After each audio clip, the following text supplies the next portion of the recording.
એક તરફ હિન્દુ શાસ્ત્રો મુજબ ગજરાજને ગણેશજીનું સ્વરૂપ સમજી અને પૂજા કરવામાં આવતી હોય છે। રથયાત્રામાં પણ ગજરાજ પ્રથમ સ્થાન આપવામાં આવે છે।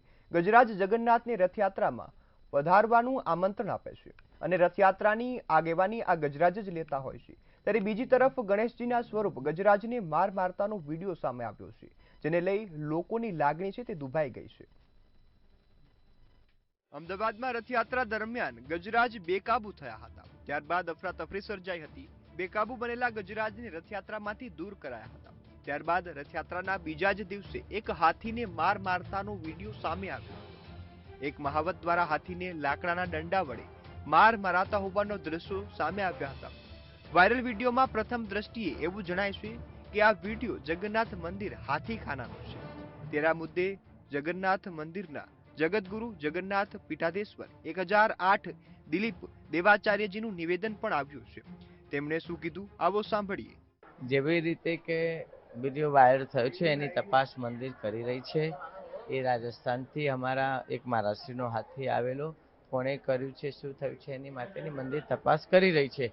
આમાં સાચું શું છે ખોટું શું છે, બની શકે કદાચ એને હાથીને સમજાવવા માટે એના અંગ ઉપર એવી રીતે કરીને કરતો હોય, એટલે માવત છે કોણ છે આ વિડીયો જ્યાંથી થયો છે એની અમે મંદિર તપાસ કરી રહી છે। જ્યારે હાથીને માર મારવાનો વિડીયો વાયરલ થયા બાબતે જગન્નાથ મંદિર ટ્રસ્ટી મહેન્દ્ર જાની પણ પ્રતિક્રિયા સામે આવી છે।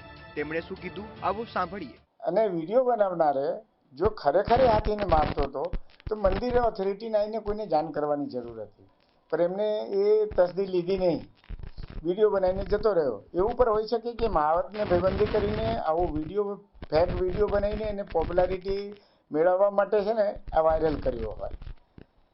પછી કારણ તે પછી જ્યારે પીઆઈ સાહેબ જ્યારે વાત થઈ એટલે પર્સનલી મેં તપાસ કરાવડાવી કે ભાઈ હાથી કોની છે, તો ત્યાંથી મને અને ખરેખર એ હાથી રાજસ્થાનથી આવેલો છે અને રથયાત્રામાં ભાગ લેવા માટે આવેલો છે। 2-4 દિવસ રોકાય પછી નીકળી જાય, એ મહાવત ત્યાંથી ભાગી ગયો છે। ત્યારે હાથીને માર મારવાના વિડીયોમાં ભગવા સેના દ્વારા પણ જગન્નાથ મંદિર ટ્રસ્ટને રજૂઆત કરવામાં આવી છે। ભગવા સેનાના અધ્યક્ષ દ્વારા વાયરલ વિડીયોની પૂરતી તપાસ કરવામાં આવે તેવી રજૂઆત કરાઈ છે। તેમજ ભગવા સેનાના રાષ્ટ્રીય અધ્યક્ષ કમલ રાવલ દ્વારા ગાયકવાડ હવેલી ખાતે પોલીસ સ્ટેશનમાં પ્રાથમિક અરજી પણ આપવામાં આવી છે। ત્યારે ભગવા સેના સ્તરીય અધ્યક્ષ પ્રમુખે શું કીધું આવો સાંભળીએ। હજી સુધી મને કન્ફ્યુઝન હતું, એ કારણસર મને ટ્રસ્ટી સાથે મહેન્દ્ર ઝા સાથે મારી આ મીટિંગ થઈ। અત્યારે એમને મેં સ્પષ્ટ કીધું બી છે કે આપ શ્રી પહેલાં તો આ તપાસ કરો કે આ હાથીનું શું વિષય છે તમારા ત્યાં। એમને પણ પૂરી માહિતી અત્યારે છે નહીં।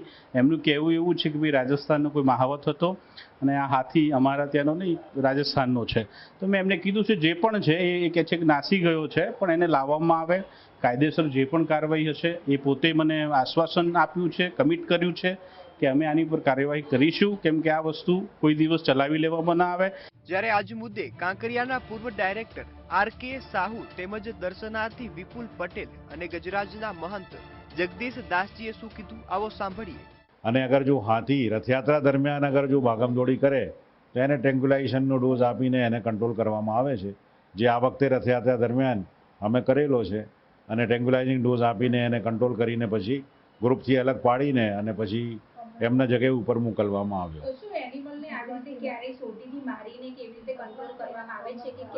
આ જે સબ્જેક્ટ છે એ વન વિભાગ અત્યારે એની ચકાસણી કરી રહ્યા છે, એની તપાસ કરી રહ્યા છે। અને મંદિર જે ટ્રસ્ટ છે એ મંદિર ટ્રસ્ટ પણ એ બાબત તપાસી રહ્યા છે કે આ હાથી કોનો છે અને કયો માણસ એને મારી રહ્યા છે, અને નીતિ નિયમ મુજબ જે કાર્યવાહી કરવાની હશે એ લોકો કરશે। અમે અહીંયા એક તો જગન્નાથજીના દર્શન કરવા આવ્યા છીએ અને આ ગજરાજ રે એ આપણા જગન્નાથના મુખ્ય એવા આગેવાન છે અને આ આપણા રથયાત્રાને આગળ ધપાવે છે। અને જે રીતે આ ગજરાજ સાથે થઈ રહ્યું છે એ ખૂબ જ દુઃખદ કહેવાય। જે સત્યતા મેં કીધી કે વિડીયો ક્યારનું છે, સૌથી પહેલાં તો એ વસ્તુ અમારે જાણવાની છે અને અમે જાણી રહ્યા છીએ। સતત 2 દિવસથી અમે પણ સર્ચ અમારા લેવલે કરી રહ્યા છીએ। એ નથી ખબર પડી હમણાં સુધી, કેમ કે પનિશ કરીશું અમે એમને 100% પનિશ કરીશું। એ વ્યક્તિ કોણ છે, વ્યક્તિની સર્ચ ચાલુ છે, વ્યક્તિની સર્ચ થશે, એને 100% પનિશમેન્ટ કરીશું। અને પૂરેપૂરું સરકાર જોડે પણ જે સંબંધિત અધિકારીઓ જોડે પણ અમારું કોઓપરેશન રહેશે, અમે કોઓપરેટ કરીશું અને જે કાયદાકીય પગલાં એના વિરુદ્ધમાં લેવાના થશે અમે લઈશું। કરીશું. પણ ખાસ તો પહેલાં તો ચિંતાનો વિષય એ છે કે વિડીયો ક્યારનું છે અને કોનું છે. હવે અમે અમારી રીતે સર્ચ કરીએ છીએ, પણ દરેક વ્યક્તિ માણસો ચેન્જ થતા હોય.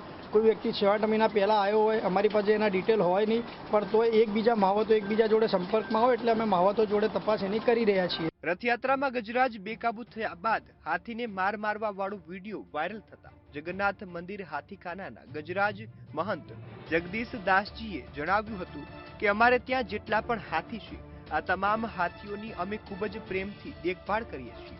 અમારે ત્યાં 16 જેટલા હાથીઓ છે, તે બધા સંપૂર્ણ સ્વસ્થ છે. જે હાથીને મારવામાં આવ્યો છે તે અમારો હાથી નથી. આ મામલો તપાસનો વિષય છે. જો મારા ધ્યાનમાં આવશે કે કોઈ એવું વર્તન કર્યું છે તો તેના પર અમે જાતે જ કાયદેસરની કાર્યવાહી કરીશું. અનિતા પરમાર, મંતવ્ય ન્યૂઝ, અમદાવાદ.